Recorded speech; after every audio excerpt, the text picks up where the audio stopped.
Never miss अ prediction videos. Channel subscribe करके bell icon press करें and stay updated for latest video. तो आइए अब चलते हैं एक ऐसे सब्जेक्ट की तरफ जो बड़ा पेचीदा हो चुका है, घूम फिर रहा है, वो है स्टेट ऑफ हॉर्मुज़। देखिए, हमारी भविष्यवाणियां युद्ध को लेकर, ईरान, इजराइल, अमेरिका के युद्ध को लेकर एकदम खरी उतरी, मगर कहीं ना कहीं अभी भी कोई पेच फंसा हुआ है। आपने देखा होगा मिस्टर ट्रंप वहां से बैठकर कहीं ना कहीं स्टेट ऑफ हॉर्मुज़ की निगरानी कर रहे हैं और ईरान जो है उस निगरानी का विरोध कर रहा है, कहीं भी वो आगे बढ़ने नहीं दे रहा। फ्राइडे को डॉ जोन जो है 800 पॉइंट ऊपर बंद हुआ, मगर सैटरडे संडे को वातावरण ऐसा बन गया कि बाजार अपने आप वापस गिरना शुरू हो गया। तेल 12% गिरा था, अचानक तेल वापस 12 से 15% आज चढ़ गया। सोने चांदी में गिरावट होनी शुरू हो गई और आज भी पब्लिक को ये लग रहा है कि ये युद्ध अभी खत्म नहीं हुआ है। मगर एक बात ध्यान रखो, भाग्य जायते सर्वदा न पुरुषम न कौशलम। भाग्य से जीवन में बड़ा कोई नहीं है। अभी यहाँ पर दो ग्रह ऐसे परिवर्तित हुए हैं। एक है शुक्रदेव जो अक्षय तृतीय के दिन परिवर्तित हुए हैं, वो चले गए हैं वृषभ राशि में, और वृषभ राशि के साथ में शुक्रदेव का जो मेन घर दूसरा जो है वो तुला राशि है। और शनि जो है वो उदय हो चुके हैं। देखिए, शनि इस वक्त जो है बैठे हुए हैं 3 से 4 ग्रहों के बीच में। एक बुध, शनि और मंगल। शनि मंगल का विस्फोटक योग भी है, मगर उदय होने के बाद में वो विस्फोटक योग की गति, डेंसिटी कम हो जाती है।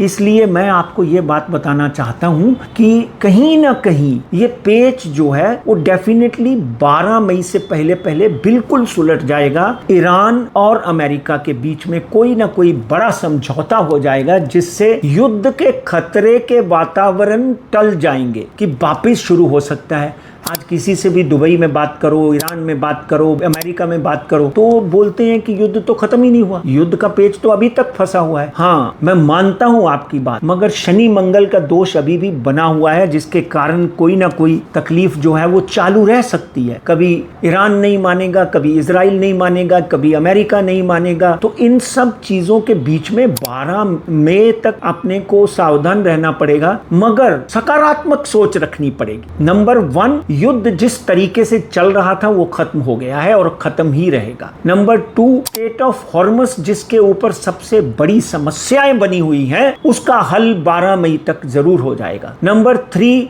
क्या ईरान, इजराइल, अमेरिका का युद्ध फिर शुरू होगा? नहीं, कहीं ना कहीं और किसी कंट्रीज में युद्ध शुरू हो सकता है, मगर इन 3 कंट्रीज में जो युद्ध था, क्योंकि ईरान की हालत बहुत अच्छी नहीं है, definitely China and Russia Iran की मदद करेंगे, इवन अमेरिका मदद करेगा, no doubt at all. Iran की जो पुनर्स्थिति है, जो उसको वापिस सुधारने के लिए अमेरिका भी डेफिनेटली, वर्ल्ड बैंक जो है वो हेल्प करेगी, यूनाइटेड नेशन मदद करेगा। मगर ईरान की कुंडली का जब हम अध्ययन करते हैं, ईरान अड़ियल कौम है। कहीं ना कहीं शिया और सुन्नी में बहुत फर्क होता है। जैसे उद्धम सिंह ने जाकर जनरल डायर को वहां मारा था, इसी तरह कहीं ना कहीं अपनी कौम के प्रति, अपनी मजहब के प्रति ईरानी जो है वो भी एकदम अपने आप में लॉयल रहते हैं। इसलिए इतनी जल्दी वो लोग नहीं हारते हैं। तो कह लो कि अगर मृत्यु आती है तो वो बोलते हैं कि मैं तो दुआ में मर जाऊं, अपने कौम के लिए शहीद हो जाऊं। तो इस तरह का वातावरण ईरानी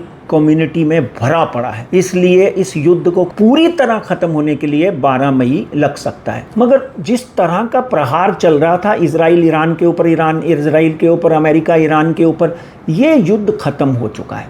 जो 10% कसर रह गई है 12 मई तक पूरी तरह खत्म हो जाएगी। बाजार की बात करें तो आपने देखा कि बॉम्बे स्टॉक एक्सचेंज आज साइडवेज रहा, कहीं भी कुछ भी हलचल नहीं हुई और बाजार में चुनिंदा शेयरों में थोड़ी बहुत उछाल आया। बाजार में सेंसेक्स जो है वो 78,520 के ऊपर बंद हुआ। निफ्टी 50 जो है 24,304 पे बंद हुई। ये दोनों फ्राइडे को भी इसी पे बंद हुए थे, मगर आज अपेक्षा थी कि गैप अप में निफ्टी 24,500 के ऊपर खुलेगा और सेंसेक्स जो है वो 78,900 या 79,000 के ऊपर खुलेगा। मगर अब जो बात करते हैं, बाजार में इस तरह की उठापटक चालू रह सकती है। इस उठापटक के अंदर आपने बैठकर पैसे कमाने हैं या नीचे के स्तर के ऊपर अगर आपने कुछ अच्छे शेयर लेके रख लिए तो अगले 2 साल में डबल ट्रिपल भी हो सकते हैं। इसलिए एक बात ध्यान रखें कि कमजोर दिल के लोग जो हैं शेयर मार्केट में इन्वेस्ट ना करें, और अगर कर भी रहे हैं आप लोग तो कृपया स्टॉप लॉस रखकर बिजनेस करें, तभी आपको सूट करेगा। मगर मैं आज भी बुलिश हूं। 78,500 से बॉम्बे स्टॉक एक्सचेंज को मैं वापिस 80,500 पे देख रहा हूं, और अगर निफ्टी की बात करें तो निफ्टी 24,300 से मैं वापस निफ्टी को 25,000 देख रहा हूं। कहीं ना कहीं थोड़ी बहुत निफ्टी में 100-150 पॉइंट की कमजोरी और बीएससी में 300-400-500 पॉइंट की कमजोरी जो है वो आपको दिख सकती है,